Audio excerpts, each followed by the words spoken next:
Hey y'all, it's time to talk about the Real Housewives of Atlanta.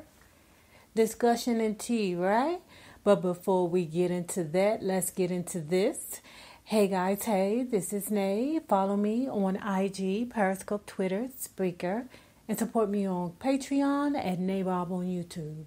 Don't forget to like this video, share this video, comment respectfully, and subscribe. Now, let's talk about the Real Housewives of Atlanta tea. So, I was listening to Ford's Rocks this morning. Shout out to Ford's Rocks. And she said something that was very factual, that as a reviewer, I am not a reviewer, I am a commentator here on YouTube. When certain subjects come around, it's very touchy and draining for us. Like she was saying how on the Real Housewives of Atlanta, it is very draining because it's like you have this team Kenya, team Nene, team this person, team that person. And I mean, once people take their stance on who they're with, I mean, they go in hard. You hear me? Like they ride hard. Like me, myself, I am Team Twirl. I just love I don't know, this delusional Huzzy Kenya. I just like her delusion. It's just, warms my heart to see that people are crazy and successful and maneuvering in the universe along with the crazy. But it just at times can be very overwhelming for the YouTuber because people sometimes use your platform as a battleground, and it just be like, oh God, you find yourself arguing with people you don't even know, right? Hence, I'm going through that right now with this Maddie and Kaya situation where, I don't know, enough talk about that BS. So anyway, let's say this. Now, y'all know that Portia left Barcelona, and that was her decision to leave. Now, let me say this because with Portia, I'm feeling like her days are numbered. I'm feeling like she is targeted, and the only reason why she came back for this season was because the producers made her sign a contract saying that at any time the girls can blast you and you cannot put your hands on them. And if you do put your hands on them, then you need to excuse yourself from the room. Just learn how to walk away. So I feel like the Bravo producers know that Portia is a mad dog that needs to be maced. And I believe it's funny to them to see this girl struggle with her anger issues. And they know that Portia cannot express herself verbally like the girls can. They know that those girls are quick-witted and, they're sharp with the tongue, and that Portia, although she's getting better verbally, she's still not with the girls. I don't believe that Marlo is verbally quick as the rest of the girls are, but I believe the rest of the girls think twice before coming at Marlo's neck because they know that Marlo at all times has a razor blade tucked in her cheek at all times. That's just what I believe. But I believe that Portia's days are numbered. Even if they're not putting her on the chopping block, I believe that, it's going to beat her down, that, she's going to eventually say, you know what, I wipe my hands of this. I can't keep begging these women to be my friend, or to at least accept me in a bunch, or at least be cordial. And y'all, is it me? But Shamia stayed. Am I crazy for thinking that Shamia shouldn't have stayed, that Shamia should have went with Portia? And I understand that Shamia is trying to get a peach, and maybe the producers was like, damn, if you go with your girlfriend, that's taken away from your camera time. But I don't know, maybe because I consider myself to be a loyal friend now, a loyal, supportive friend, that I would have been like, you know what, I'm Portia's friend, so maybe I should go with Portia. Do any of y'all see anything wrong with that? Because I thought that it was a little, I don't know, it just didn't set well with me. Now I like Shamia, I do, but I don't know if I would have allowed my girlfriend to leave without me. I don't know. So anyway, getting to the Nene part of the conversation or the discussion. With Nene, I love this Nene. The Nene that was on the show last night, that is the Nene that I need to come back. The Nene that, and I use this term a lot. When Nene is at her best, she is absolutely love. But when she's being a bully, I don't know who the hell that thing is. Like, I don't know what the heck be going on in her mind. But the fact that she had a logical, rational conversation with Portia, she wasn't being childish. Portia wasn't being childish. And sometimes when, and I hate to say this, but when you're dealing with a person that believes that she's the mother hen, you kind of have to talk to her in a manner of, and y'all, this is me being a Libra, being manipulative, but charming. Let me say that.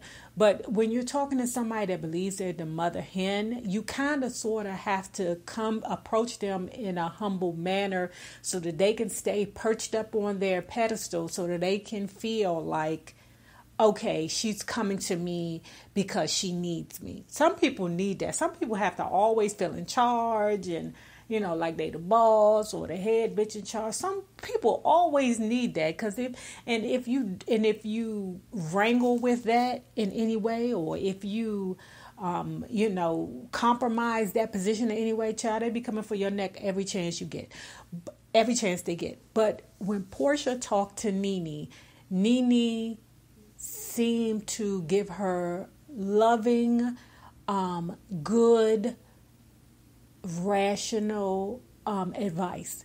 And when she got on the bus with the girls, she explained to the girls in a good way, being, Nene at her best.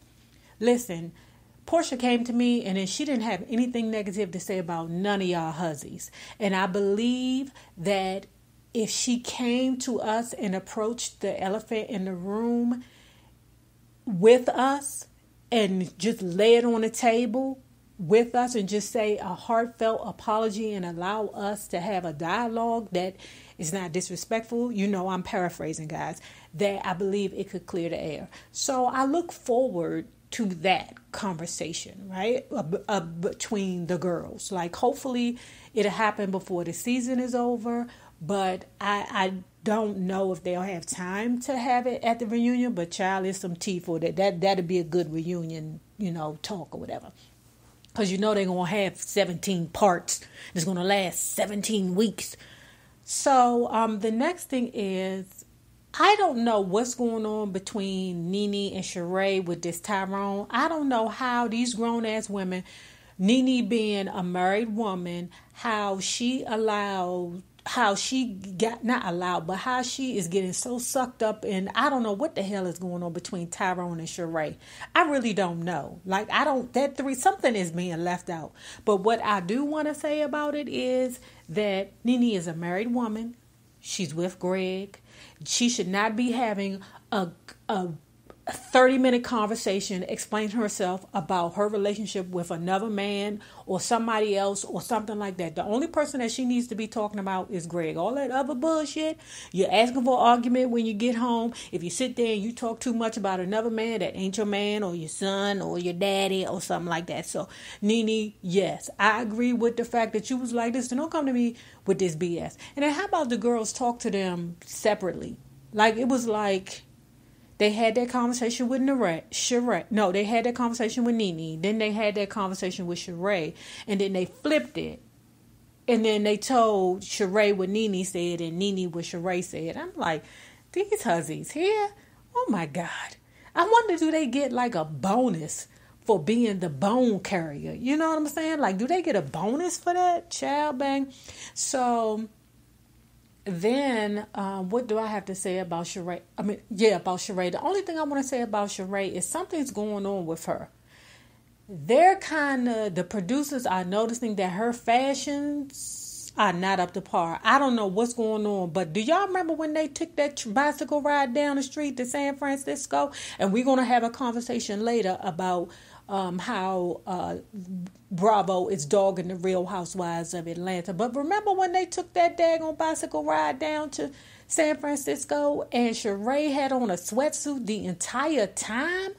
I was like, what the hell is going on here, Sheree? You don't even have no heels or nothing.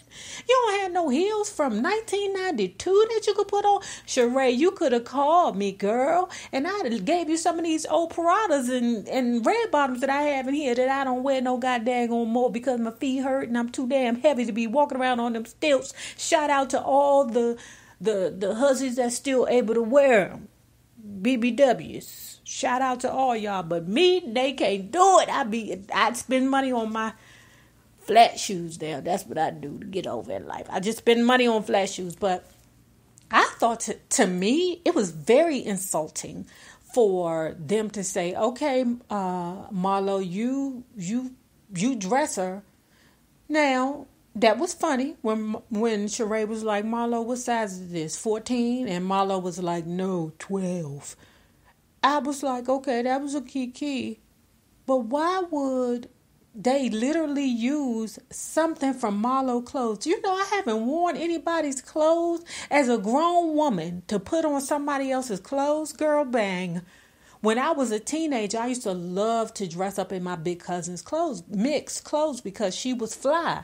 So from time to time, I'd be like, Mick, can I wear one of your Sergio Tacchinis to school? And she'd be like, sure, Nay. I would ask my cousin John, but he would be like, no, you ain't putting no titty prints in my daggone sweatsuits. I'd be like, okay, it's okay. I'm going to go wear Mickey's shoot. So it don't matter to me in that way. So as a teenager, yes. But as a grown woman to put on another woman's clothes, girl, bang. Oh, my God, girl. But now I have a little sister, too. My little sister sometimes come around and be like, Nay, can I wear one of your pocketbooks? Hey, you know what happened if you lose it or fuck it up. You know what's going to happen. You know the rules. But that's my little sister. But for you to put clothes, to put another woman's clothes on me on network television so the whole world could see, that's embarrassing to me. That's you trying to embarrass me. That's what you trying to embarrass me? You trying to put me in your clothes like I'm some kind of charity case or something? Girl, bang. Tell me what y'all think about that. Because that right there, I would be insulted. No, what you're not going to do, even though the clothes was hot, but they was hot for Marlo. Well, yeah, they was hot for Marlo, but no. That was unacceptable. That's what you won't do. Make me look like no goddamn dumbass paper doll. Now we're gonna talk about Eva and Cynthia. Okay, those two of the models. What I would think would be a good storyline for them if they started going at each other's neck. That would be great. But we know that Cynthia, oh sucker Cynthia, does not have it in her to go at Eva. Even though Eva is not that aggressive, but Eva gives me a good stuck up, I'm better than y'all Huzzies zhuzh about her. And I think that'll work for the next season too, because you know they trying to put Kenya on the chopping block, but we'll talk about that a little more too, because I feel like I got a way to fix all this Real Housewives franchise BS. So what else I want to talk about? We talked about Nene, Sheree, Marlo, never really impressed by Candy anymore. Cynthia, nah. The only thing I had to say about Cynthia is, girl, pull that red wig that you had on your head. And I know everybody saw it, but it was a red wig, not the curly one, but the straight one, that blonde straight one that looked like it had, I don't know what it had. I don't know. It looked like purdy rat fur on her head. It looked like a rat grew his hair out and she put it on her head. It was terrible. It was friggin' terrible. It was like the hair you find on a barbershop floor and they just pieced it together and put it on her head. It was just terrible, terrible, terrible. So at any rate, so we talked about Cynthia, Sheree, Portia, Nene, or That's it, because Kenya wasn't there. So now we know that people keep. Let's move on to the tea part. So we know we keep talking about how Kenya is going to be fired, right? But it seems as if, because Kenya wasn't on the show, the views weren't up for those 2 episodes, right? Like they dropped, like I think 500,000 views or something for those 2 episodes where she was not on the show. I said, ooh, I don't know. But dig this, y'all. So when the girls was in that villa in Barcelona originally, now 50 Cent was supposedly the one who came up with the concept or the idea to have the girls there. No, it wasn't Cynthia. Cynthia was just the fall guy for it, which I also think was a part of Cynthia's contract too, to be the dum-dum on the show, or the, I don't know what Cynthia's position is on the show, but she better get it together. I'm telling you, she need to go at Eva's neck and be like, Eva, bitch, don't forget who was the original, okay? That's what you need, because the models be going at each other's neck. They hate each other. Them OG models can't stand the new models, even though Eva ain't young no more, but still, they can't stand each other. That shit would be fire. So, at any rate, Cynthia took, said that she was the one that booked it, but that wasn't the truth. It was actually Bravo producers who booked that said, okay, Cynthia, go ahead. You take the accolades this go around. Because, that's actually what happened when they booked the trips.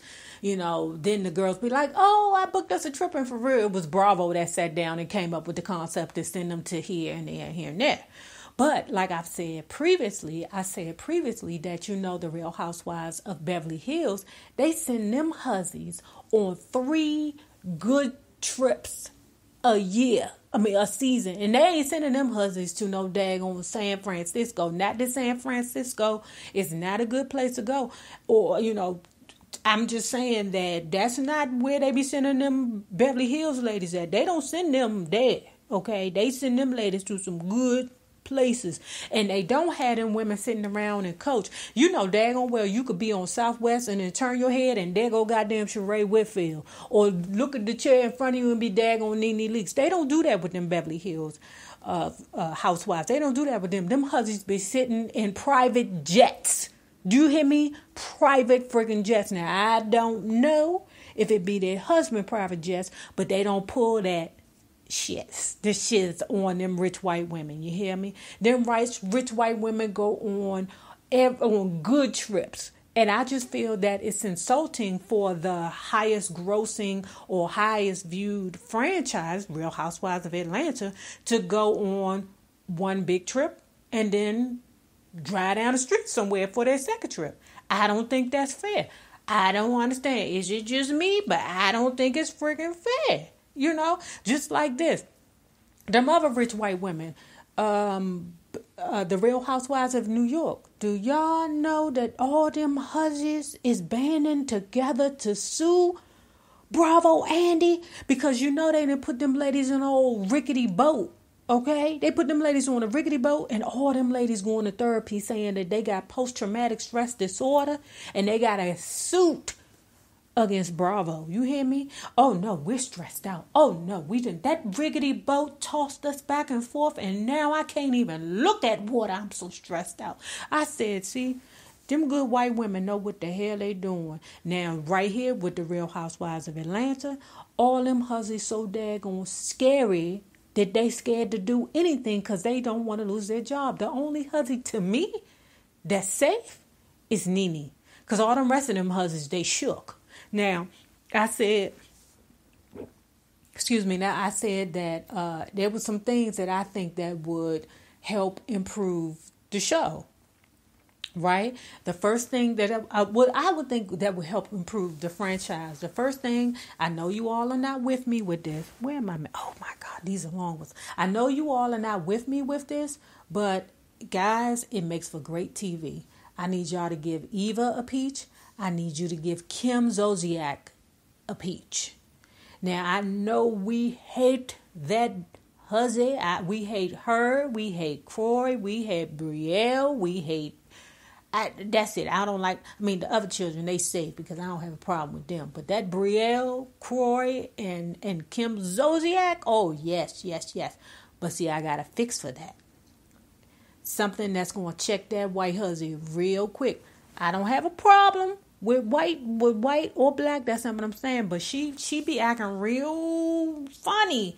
Okay, that woman be acting real funny. Now, I'm not calling her a rich white woman because I don't believe that she's a rich white woman.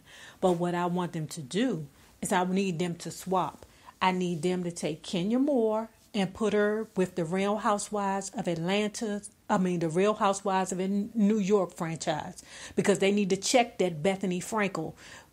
Is her name Frankel? Whoever. Bethany Bully Frankel. And I don't understand why all them huzzies then got together and filed a complaint against Bethany Frankel because they say she a bully. And I'm saying, how you as a grown woman get bullied by another daggone woman that's not your supervisor? Because you know your supervisor got authority of you, so they gonna try and do they may try and pull it. But how you get bullied by a whole woman that ain't your supervisor? So anyway, I need them to take Kenya and swap her and put her over there with them white women out there in New York so that Kenya Moore can check that daggone Bethany Frankel. I need them to take one of the real rich white women from Beverly Hills and bring her here to Atlanta and see how them huzzies squirm when they around real money. So she can always check Kim, don't play with me, because you know they smell fear. Rich white women can smell fear. You know what I'm saying? And I need for that Beverly Hills, Real Housewives of Beverly Hills to come to Atlanta and check the frig out of Kim. I mean, check her so that she, you know, like so that Kim now can feel like a piece of trash because she done met somebody that is a real rich white woman. Oh, it'd be great. Oh, I'm just feeling butterflies, you know, as we speak. The next thing is I would have to say that if they don't do the plot thing where they have Eva against Cynthia, then they're going to have to get rid of that daggone Cynthia. They're going to have to get rid of Portia. They're going to have to get rid of them. I've been saying that they need to, like, really bring in real rich women. This is it. This is the one that I really, really believe that will bring so much attention and so many more views and reach so far out. If they bring in a gay man, like if they would bring in a real housewife of husband of Atlanta to join the cast, oh my God, can you see it? And I'm not talking about to bring a man as a purse. You know how them ladies use, you know, gay men as accessories or, you know, fashionistas or, you know, what is that, to design them or dress them or whatever the case may be, or boost for them, whatever the case may be. I'm talking about to have a real house husband of Atlanta to join the friggin' show. Ding! Now that would be it, child. But that's enough about that. Don't forget to like this video, share this video, comment respectfully, and subscribe. Remember this, the same people you meet on the way up will always be the same people you meet on the way down. Naysayers, my patron loves. Have a good one. Deuce.